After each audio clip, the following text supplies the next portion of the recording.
Hey everybody, welcome to another edition of Inside Guns with your host, me, the Yankee Marshal. Today I want to do an update on what's going on regarding the ban on standard capacity magazines in the state of California. If you've been following this, you know it's a long, convoluted story here. It seems a couple of years ago, Judge Benitez said that the ban was unconstitutional. The state appealed that to the Ninth Circuit of Appeals. They also said, yes, he's right. The ban was unconstitutional. But the politicians in California, they said, well, you know what? We want an en banc hearing so that all of our political appointed judges, our partisan judges, can be part of the decision. And they got that. And when that happened, they said, oh, no, they were wrong. It is constitutional. The ban is constitutional. Well, that went to the Supreme Court. And the Supreme Court, instead of hearing it, said, since this happened, we've passed Bruin. Bruin is now the law of the land. And according to Bruin, you were completely wrong in declaring this law constitutional. They were right when they said it was unconstitutional. So we're going to send it back to you and give you a chance to try again. Well, they sent it back. And of course, Benitez once again said, yes, the ban on standard capacity magazines is unconstitutional. And so now we had to sit here and wait and say, well, is the state going to appeal it again, being told by the Supreme Court that they're wrong?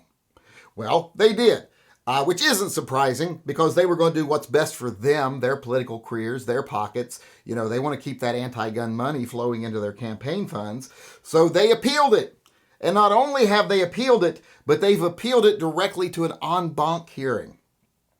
Because they knew unless they had all their political cronies involved, that it would not go in their favor. So right now, where we're at is they have appealed it. And the court has extended the stay. Benitez put a stay on it when he issued the order. They've extended it for another week, about a week. And they're going to rush this to an en banc hearing so that all the political partisans can be involved. Now what we got to wait and see is one of two things are going to happen. Either at least one of the political hacks is going to say, hey, I'm not going to go against the Supreme Court when they directly gave us an order, basically, and side with the other judges that are saying this is a farce, that this is ridiculous, because a lot of the judges, there's already kind of a split. It's 5-4. 4 judges did not want this to happen, and they pretty much put out scathing comments on the other judges, the political partisans, saying that they have a history of going against the Supreme Court and going against the Constitution, twisting laws, bastardizing laws to try and validate their preconceived conception. And unless one of them stops doing that, and they uphold Benitez's ruling saying it's unconstitutional, it's going to go to the Supreme Court. And the Supreme Court will probably take it very quickly because this was a flagrant slap in the face of the Supreme Court. They gave them a chance to get it right, and then they blatantly said, screw you, we do what we want to do in this on the West Coast. But like I said, it's either going to go one of two ways. They're either going to have one person side with the other 4 judges and say, yeah, this is an unconstitutional thing. Supreme Court already declared that it's unconstitutional. They did everything but rule on it, gave us a chance to do it right, so we're going to do it right. Even though we don't want to, we're going to. And that'll be great for me. I know it's kind of selfish of me to say I hope that's the way it goes, because if it goes that way, well, then immediately after this emergency hearing, if they rule that Benitez is right, well, the ban will not only fall in California, but in Washington and Oregon also. It'll be gone there too. So all California did was sacrifice Inslee and Turd Ferguson and all their ideas also, which I'm happy to see happen. But if they continue their game, like the other 4 judges on the court have said, of playing this partisan game, serving the whims of your political masters, regardless of what the law is, if they continue to play that game, well, then it's going to go to Supreme Court. And Supreme Court's already said how they're going to rule. So that could be better for other people in other states, states that have mag limits, because they'll have theirs taken away too. If it goes to Supreme Court, it's law of the land. The country wide won't be able to have magazine limits anymore. So that would be good for some people. But, I'm being kind of selfish and hoping that the people, the judges on the Ninth Circuit can convince one other judge to be reasonable. And then it'll go away on the West Coast. And you all can fight your own battles everywhere else. I know, like I said, that's selfish. In the long run, the best result would be for it to go to the Supreme Court. So the Supreme Court could slap the Ninth Circuit down for good on this topic.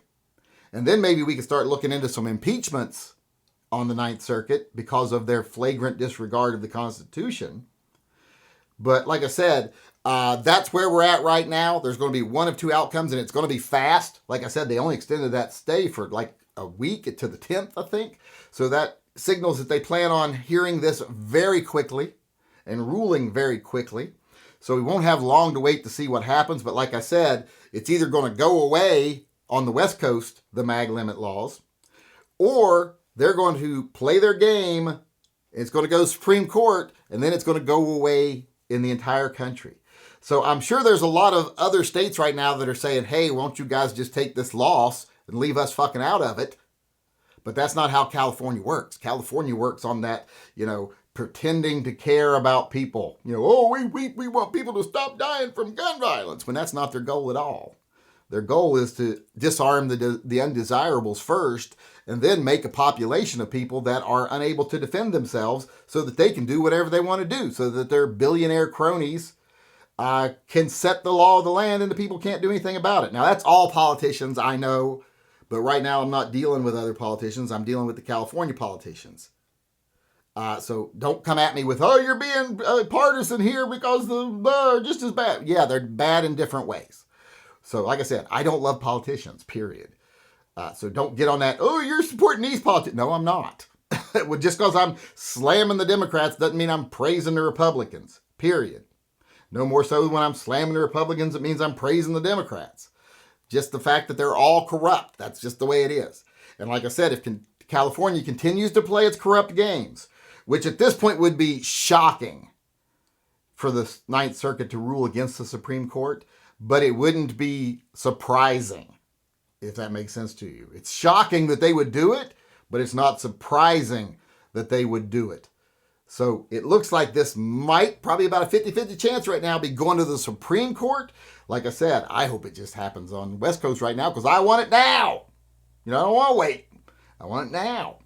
But if I have to wait a little while the Supreme Court decides it, I'll just make myself happy thinking, well, now it's nationwide, and that's an even bigger win. But that's where we are right now. Now we just have to wait and see because, like I said, California has gone and fucked around. And either within the next week or two, or when it goes to the Supreme Court, they're going to find out.